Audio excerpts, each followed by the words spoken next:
तो हम लोग 7 क्वेश्चन पे थे, तो इसको देखते हैं क्या कर रहा है उसमें। और एक कुर्सी को हाँ और क्या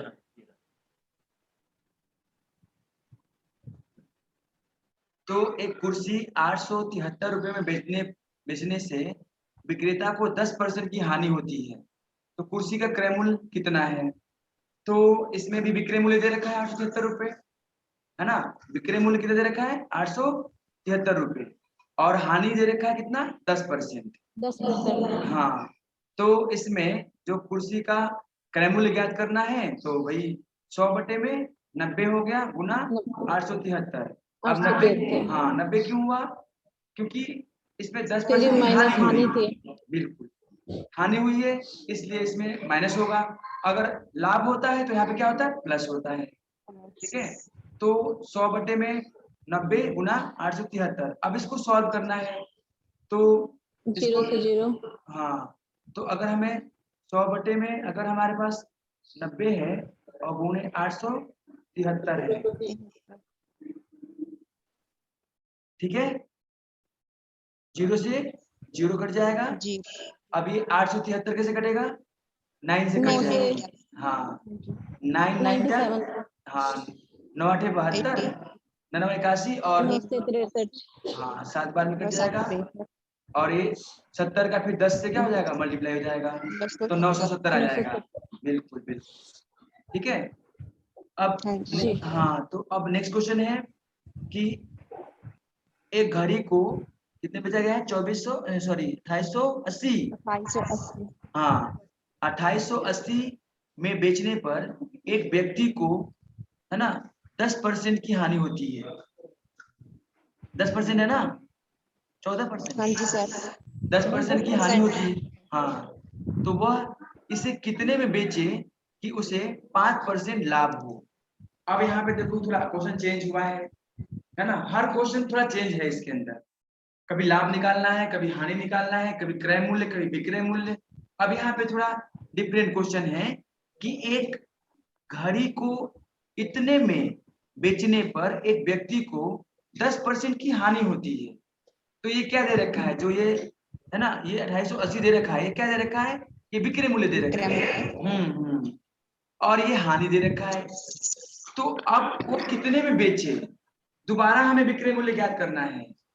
अब वो कितने में बेचे कि उसे 5% का लाभ हो? 5% का लाभ हो। तो पहले क्या करना पड़ेगा हमें?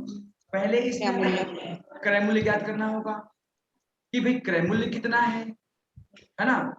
तो ये जो विक्रय मूल्य दे रखा है और ये जो हानि दे रखा है, इसकी हेल्प से हम क्रय मूल्य ज्ञात करेंगे। तो देखो यहाँ पे क्रय मूल्य ज्ञात किया गया है। पहले ऐसे क्वेश्चन में पहले हम क्या करेंगे? अब विक्रय मूल्य दे रखा है और हानि दे रखा है और दोबारा विक्रय मूल्य ज्ञात करना है। तो हमें कभी-कभी हम कंफ्यूज आते हैं कि हमें क्रय मूल्य क्या करना है इसमें? हमें तो विक्रय मूल्य ज्ञात करना है हमें तो। लेकिन बिना क्रय मूल्य ज्ञात किए विक्रय मूल्य ज्ञात नहीं कर सकते हैं, क्योंकि जो ये विक्रय मूल्य दे रखा है ये तो गिवन है, अस्तित्वहीन है ना। इसका कुछ पता ही नहीं है कि भाई क्या है, कैसे है। और इस पे 10% की हानि भी हुई है जब बेचा गया इसमें। तो अब हमें वैसा विक्रय मूल्य ज्ञात करना है जिसमें 5% क्या हो? लाभ हो। तो इसके लिए पहले हमें क्रय मूल्य ज्ञात करना होगा। तो क्रय मूल्य का जो ऊपर भी क्वेश्चन किया था हमने कि 100 में, है ना, 100 माइनस हानि, तो 100/90 हो गया और ये हो गया यहाँ पे विक्रय मूल्य। तो इसको सॉल्व किया गया, हल किया गया, तो ये जो आया क्या आया? 3200। ये 3200 क्या है? क्रय मूल्य है। मतलब उस सामान को, उस, है ना, घड़ी को 3200 रुपए में खरीदा गया था। अब क्या निकालेंगे? विक्रय मूल्य ज्ञात कर लेंगे। अब हम विक्रय मूल्य पहले तो लाभ करके निकालेंगे। तो क्रय मूल्य आ गया 3200 और इच्छित लाभ कितना है? 5%। तो विक्रय मूल्य बराबर 100 105, 105/100। क्योंकि अब जब विक्रय मूल्य ज्ञात करना है तो लाभ ऊपर प्लस होगा। लाभ क्या होगा? ऊपर प्लस होगा। मैंने पहले भी बताया कि जब हमें क्रय मूल्य ज्ञात करना होता है तो लाभ या हानि नीचे प्लस माइनस होता है, और जब विक्रय मूल्य ज्ञात करना होगा तो लाभ या हानि ऊपरे प्लस माइनस होगा। अगर लाभ होगा तो प्लस होगा और हानि होगा तो माइनस होगा। माइनस। हाँ बिल्कुल। तो अब 105 बटे में 100 गुना 3200, इसको हम सॉल्व कर दिया। तो एक बार आपको दिखाता हूँ इसको सॉल्व करके कि 105 बटे में 100 गुना 3200, तो 2 जीरो से 2 जीरो कट जाएगा, नीचे तो कुछ बचा ही नहीं, अब काटना ही नहीं है। काटना जब होगा ना जब नीचे भी कुछ हो ऊपर भी कुछ हो, तो नीचे कुछ बचा ही नहीं, खाली 1 बचा। अब 32 का 105 से मल्टीप्लाई कर देंगे, गुना कर देंगे, तो जो भी इसका आया है वो आंसर आ जाएगा। ठीक है,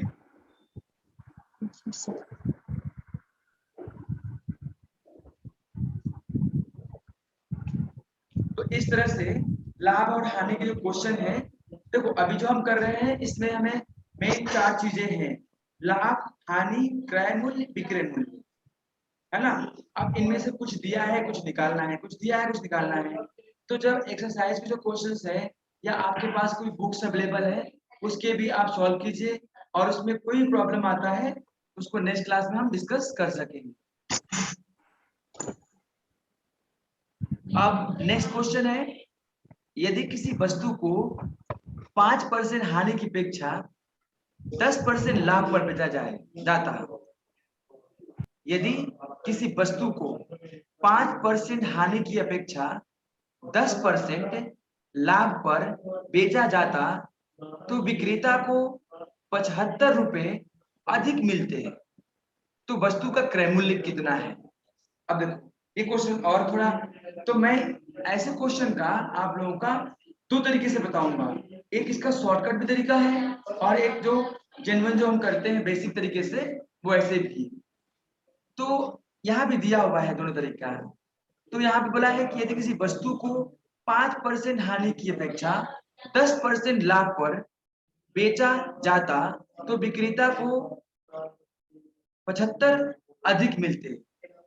अब जैसे कोई वस्तु है उसको खरीदा गया बेचा गया तो 5% की हानि हुई, है ना। अब ये कहा जा रहा है कि अगर उसको 10% लाभ पर बेचते, 10% लाभ पर बेचते, तो जो व्यक्ति बेच रहा था वस्तु उसको 75 रुपए पहले से अधिक मिलते, पहले से 75 रुपए अधिक मिलते, तो वो वस्तु का क्रय मूल्य कितना होगा। अब देखो इस क्वेश्चन में ना क्रय मूल्य दे रखा है ना विक्रय मूल्य दे रखा है ना, लाभ हानि भी ऐसे दे रखा है जो कुछ थोड़ा क्लियर ही नहीं हो रहा होगा आप लोगों को। ठीक है, तो इसमें क्या करते हैं, देखो सॉल्व किया गया है कि माना की वस्तु का क्रय मूल्य 100 रुपए है, क्योंकि क्रय मूल्य पता नहीं हमें, तो वस्तु का क्रय मूल्य 100 रुपए मान लिया, है ना।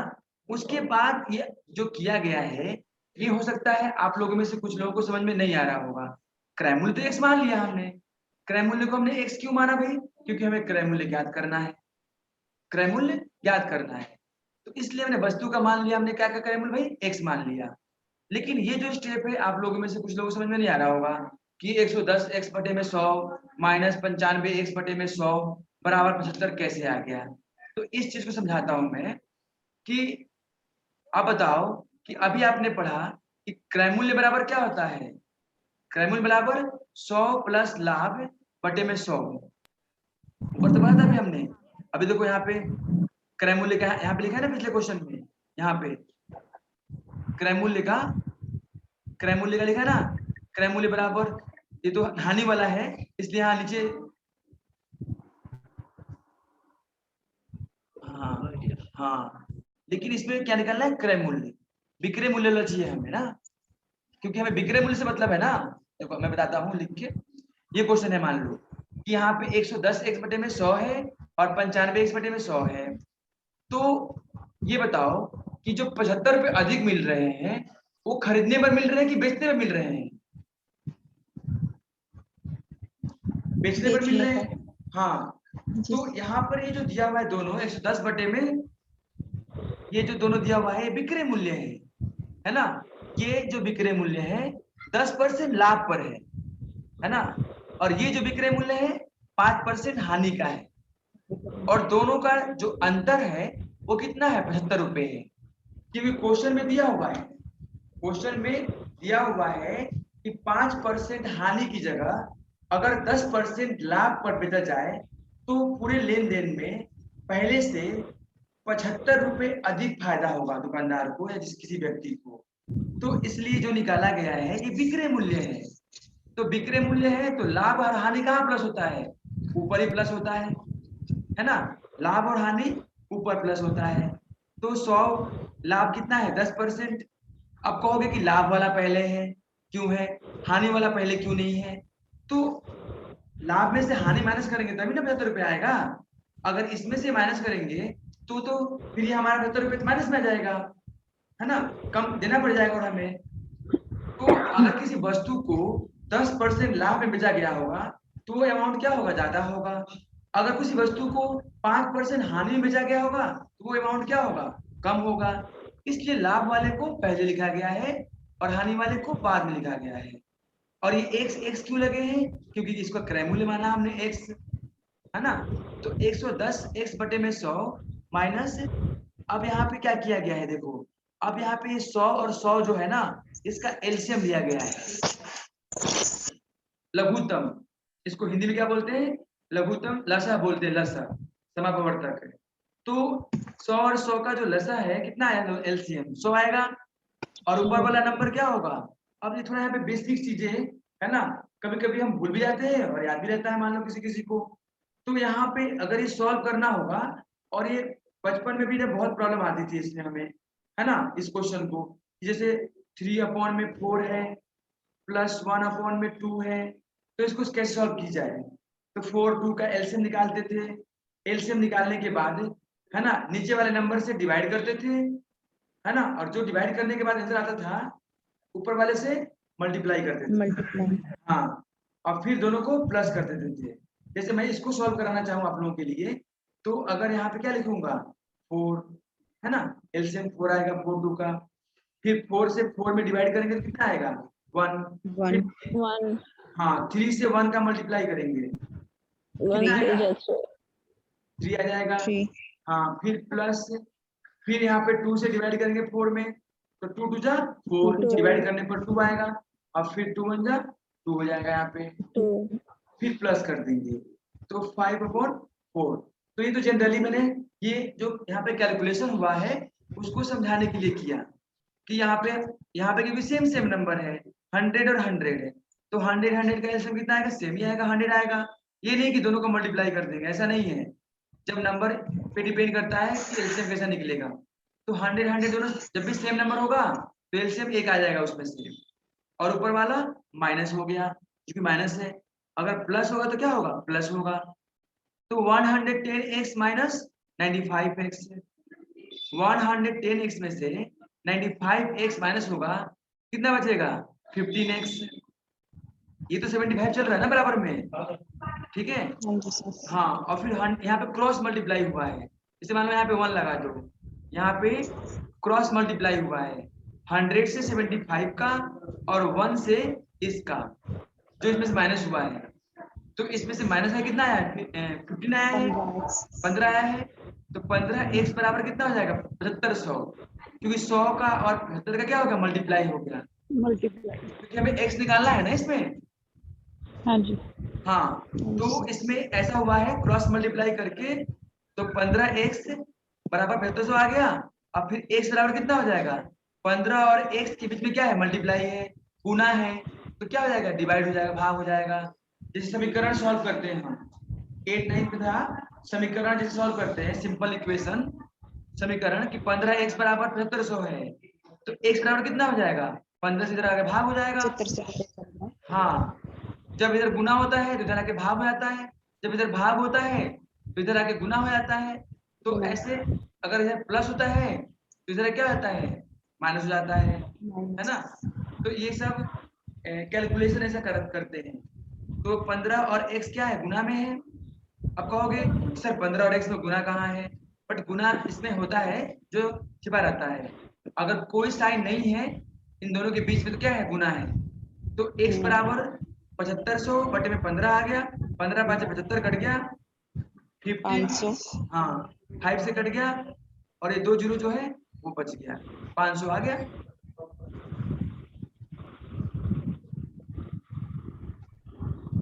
ठीक है, तो इस तरह के जी क्वेश्चन जो सर। है, अब देखो इसमें क्या दिया हुआ था, ना इसमें क्रय मूल्य पता था, ना इसमें विक्रय मूल्य पता था, है ना, और हमें क्रय मूल्य ज्ञात करना था, इसलिए अलग क्वेश्चन है कि नहीं है।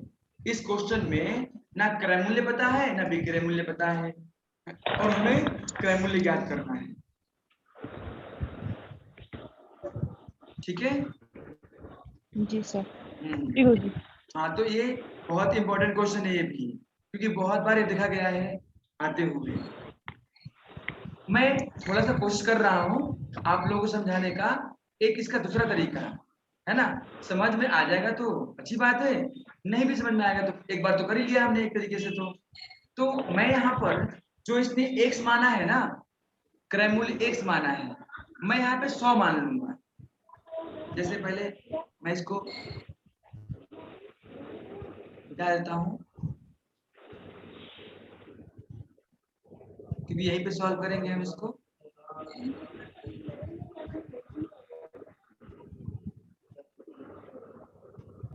ज्यादा लंबा नहीं है ना, इसलिए यहीं पे सब सॉल्व कर देंगे।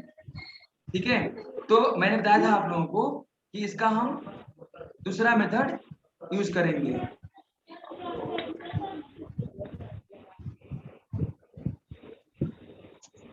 ठीक है, तो मैं यहाँ पे क्या मानूंगा, 100 रुपए, जो इसमें इस क्वेश्चन में क्रय मूल्य माना है इसने x रुपए, उसको मैं मानूंगा 100 रुपए। अगर ये समझ में आ जाता है तो आपको इतना कैलकुलेशन करने की भी जरूरत नहीं पड़ेगी, इतना जोड़ घटाव करने की जरूरत नहीं पड़ेगा। अब अगर मान लो कि कोई सामान 100 रुपए का है, जो इसमें x माना है ना, क्योंकि पता तो है नहीं हमें, क्रय मूल्य का पता नहीं है, तो हमने क्या मान लिया कि वस्तु का हमें क्या फाइंड करना है, ज्ञात करना है वस्तु का क्रय मूल्य कितना है। तो वस्तु का क्रय मूल्य हमने 100 मान लिया। ठीक है, अब मान लो कि जब 10% लाभ होगा, सॉरी 5% हानि होगी, तो कितना होगा, 95 रुपए में बिकेगा वो, हाँ है जी। ना। और जब हाँ 10 जी। रुपए लाभ होगा तो कितने बचेगा वो, 110 10। रुपए में। समझ में आ रहा है आप लोगों को। जी सर। हाँ, तो अगर यदि किसी वस्तु को 5% हानि की अपेक्षा 10% लाभ पर बेचा जाता, तो विक्रेता को 75% का अधिक फायदा होता। ठीक है, 75 रुपए का। तो मैंने यहाँ क्या माना, मैंने ये 100 रुपए उसका क्रय मूल्य मान लिया। ठीक है, अब इसमें 5% का जब नुकसान हो रहा है तो उसका 95 रुपए का ये विक्रय मूल्य होगा। अब जब 10% उसको लाभ होगा तो 110 रुपए विक्रय मूल्य होगा। तो दोनों में गैप कितना है बताओ, 15 रुपये। 15 का गैप है। तो 15 का हाँ गैप जी। है, तो 15% इक्वल टू 75 लिखेंगे हम यहाँ पे। अब 75 कहाँ से आया, क्योंकि ऊपर दिया हुआ है 75 रुपए अधिक मिलते, तो यहाँ पे हम 15% बराबर 75 लिख दिया हमने। तो 15% बराबर 75 हो जाएगा, तो 1% बराबर कितना हो जाएगा, 75 बटे में 15। 15। हाँ, तो हम 100% निकाल लेंगे। 100% क्यों निकालेंगे, क्योंकि जो हमारा लागत होता है, क्रय मूल्य होता है, वो कितना होता है, 100% होता है। तो 75 बटे में 15 गुना कितना हो जाएगा, 100। हाँ, अब 15 से 75 बार 5 बार में कट जाएगा, 15 बचे 75, तो कितना आ जाएगा, 500। ठीक है, अब फिर आप लोग सोचोगे ठीक है। कि यहाँ पे 100 माना है, तो यहाँ पे 100% क्यों लिया है, क्योंकि वहां तो 100 रुपया माना ना हमने, हमने यहाँ पे 100 रुपया माना है। ठीक है, ये जो 100 रुपये माना है हमने, 100% नहीं माना है। ये जो माना है लागत क्रय मूल्य वो 100 रुपये है। तो 100 रुपये में देखा हमने कि 15 का गैप आ रहा है। कितना गैप आ रहा है, 15 का गैप आ रहा है। तो अगर 15% बराबर 75 है, तो 1% बराबर कितना हो जाएगा, 75/15, इसको नीचे लिख चले आएंगे तो 100% निकाल लेंगे तो 100 से मल्टीप्लाई हो जाएगा, और फिर इसको सॉल्व कर देंगे 500 आ जाएगा। तो इतना एलसीएम करने की जरूरत नहीं पड़ेगी आप लोगों को, ठीक है।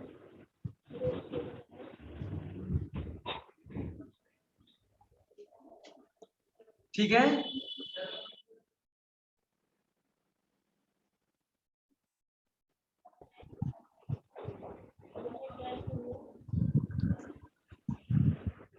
अब नेक्स्ट क्वेश्चन करते हैं।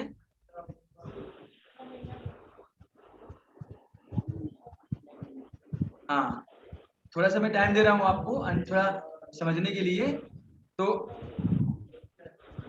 अगला क्वेश्चन है, एक व्यक्ति ने 2 घोड़ों में से प्रत्येक को, है ना, इतने में बेचा।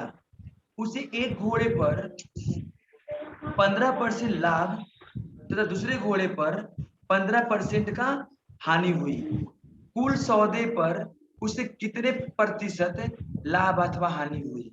तो ये सेम क्वेश्चन जो सामान्य नियम था ऊपर हमने पढ़ा था उसमें भी किया था, याद होगा आप लोगों को कि उसमें भी 2 घोड़े ही थे, उसमें भी तो उसमें 16% का लाभ और 16% का हानि होगा।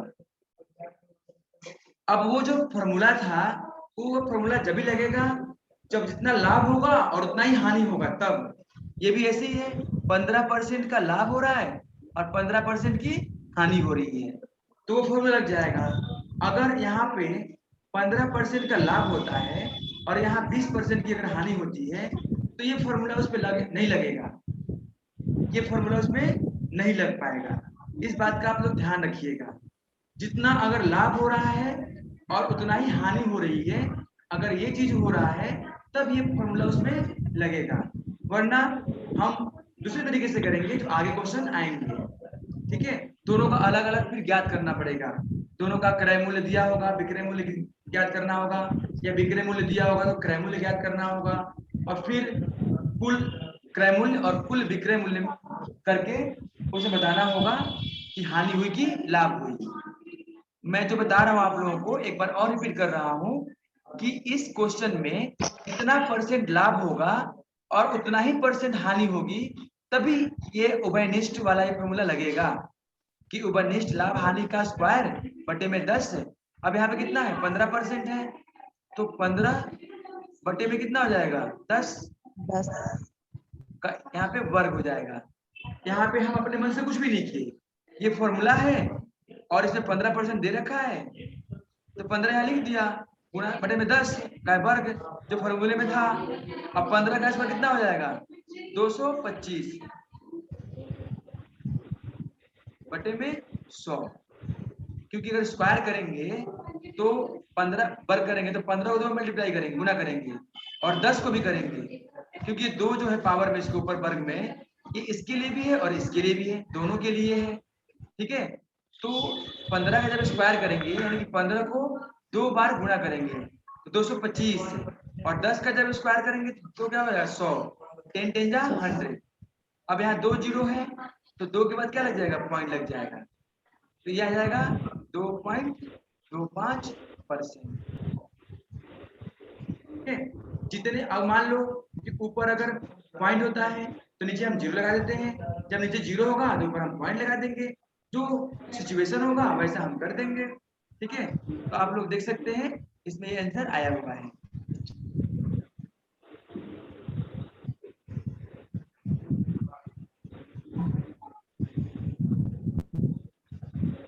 अब ये 11 क्वेश्चन है, एक हलवाई अपने सामान को क्रय मूल्य पर ही बेचता है। देखो आ गया वो क्वेश्चन त्रुटि वाला, जितने में खरीदा है उतने में ही बेचता है, लेकिन बाट का गलत उपयोग कर रहा है वो कमाने के लिए। और कभी कभी तो आप लोग देखे होंगे, है ना, जैसे हम मार्केट में जाते हैं सब्जी वगैरह के या कोई परचून की दुकान पे, तो वैसे भी है ना क्रय मूल्य से ज्यादा पैसे भी लेते हैं और गलत बाट का भी उपयोग करते हैं। ऐसे ऐसे भी हमारे यहाँ पे लोग भरे पड़े होते हैं, तो इसके लिए सुधार आना होता है। 1 किलो का खरीदेंगे तो 900 ग्राम में देंगे वो, तो इन बातों का भी ध्यान रखना चाहिए हमें, क्योंकि हम पेपर दे रहे हैं अगर, तो एक अवेयरनेस हमारे अंदर भी आना चाहिए ना, ऐसा नहीं तो हमारा घाटा होगा, नुकसान होगा। आगे जाएंगे हम, है कि नहीं है? तो एक हलवाई अपने सामान को क्रय मूल्य पर ही बेचता है, परंतु वह 1 किलोग्राम के स्थान पर 900 ग्राम तोलता है, तो उसका लाभ प्रतिशत ज्ञात कीजिए। अब मान लीजिए ऐसा क्वेश्चन आए और बच्चे ने प्रैक्टिस नहीं किया हो, किसने प्रैक्टिस नहीं किया हो कैंडिडेट को, और उसने प्रैक्टिस नहीं किया हो, तो जो प्रैक्टिस नहीं करेगा तो उसको कहाँ से याद होगा? अब भाई 1 किलो की जगह पे 900 ग्राम बेच रहा है, तो वो 100 ग्राम का क्या करेगा, कैसे करेगा? क्योंकि इसमें कोई लाभ हानि तो दिया वो नहीं है। सोचिए, कोई डाटा ही नहीं दिया हुआ है, ना इसमें विक्रय मूल्य दिया हुआ है, ना क्रय मूल्य दिया हुआ है, ना लाभ दिया हुआ है, ना हानि दिया हुआ है, और निकालना क्या है कि उसको लाभ कितना प्रतिशत हो रहा है ना? खाली ये दिया हुआ है कि 1 किलो की जगह पर वो 900 ग्राम बेच रहा है।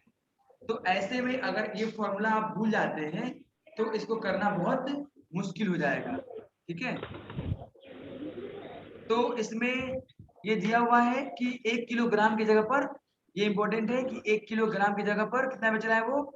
900 ग्राम तोल रहा है, तो 100 ग्राम वो कम कर रहा है। जो त्रुटि है वो क्या होगा? 100 ग्राम होगा।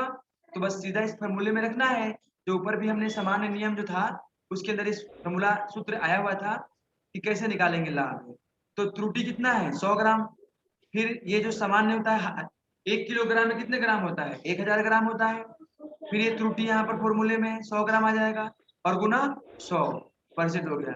अब 100 बटे में कितना हो जाएगा? 900 गुना 100, इसको काट देंगे। जैसे कि आप देखोगे ये 2 जीरो और ये 2 जीरो कट जाएगा, तो क्या बचेगा? 100 अपॉन में 9, 100 बटे में 9 बचेगा, क्योंकि ये पूरा पूरा कट नहीं सकता। ये 9 जो है 9 जो है 3 के पहाड़े में आता है, और 100 जो है 2 के पहाड़े में आता है, 5 के पहाड़े में आता है। तो ये दोनों नंबर किसी एक टेबल से, है ना, डिविजिबल नहीं है, कटते नहीं है, इसलिए ये इतने पे रह जाएंगे।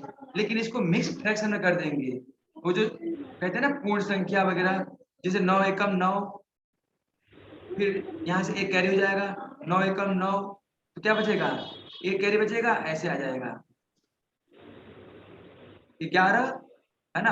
अगर मान लो आप यहाँ तक पहुंच गए, आपको ये मिक्स फ्रैक्शन नहीं करने आता है, तो इसी को कर दीजिए जो आंसर है ऑप्शन है कि 11 9 99 या 100 बटे में 9, है कि नहीं है?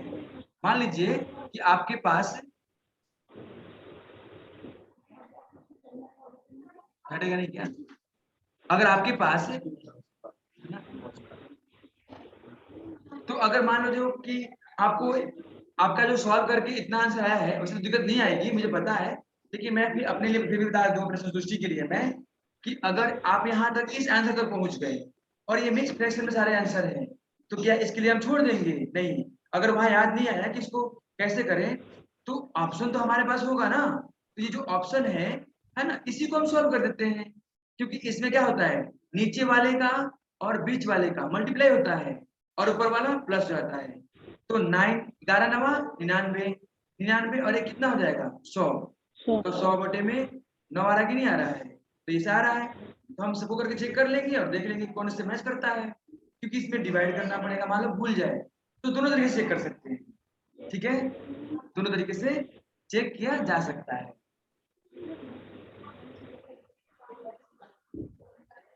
अभिनंदन जी, हाँ तो और देख लीजिएगा कल जो 12 हो गया ना, हाँ हाँ जाने में भी टाइम लगेगा। हरिओम हरिओम। हरिओम हाँ हरिओम जी। सुमन जी, समझ में आ रहा है? ये 11 क्वेश्चन तक हम लोग सर ने करवा दिया, 12 से आप लोग और प्रैक्टिस करिए, और इसके बाद में नीचे देखिए 12 के बाद में और नीचे है, जहां भी कोई भी प्रॉब्लम हो आप लोग ग्रुप में भी पूछ सकते हैं। 12 या तो छोड़ दीजिए, इसके अलावा ये क्वेश्चंस करिए, ये जो प्रश्न है, हाँ इन प्रश्नों में क्या है आपका कि ये एग्जाम में आए हुए प्रश्न है, देख सकते हो आप, बैंक पीओ, दिल्ली पुलिस परीक्षा, एसएससी परीक्षा, तो ये सब प्रश्न आए हुए एग्जाम में है, और ये ज्यादा प्रश्न नहीं, यहाँ पे 20 प्रश्न 30 प्रश्न दिए हुए हैं, 33 प्रश्न भेजे हैं मैंने, तो आप लोग 33 कर सकते हो तो 33 कर लीजिए, नहीं तो 20 प्रश्न कर लीजिए कंपलसरी। अगर आपने 20 प्रश्न कर लिया तो लाभ और हानि का एग्जाम में मुझे लगता है कि कोई क्वेश्चन छूटेगा नहीं। जी गुरुजी।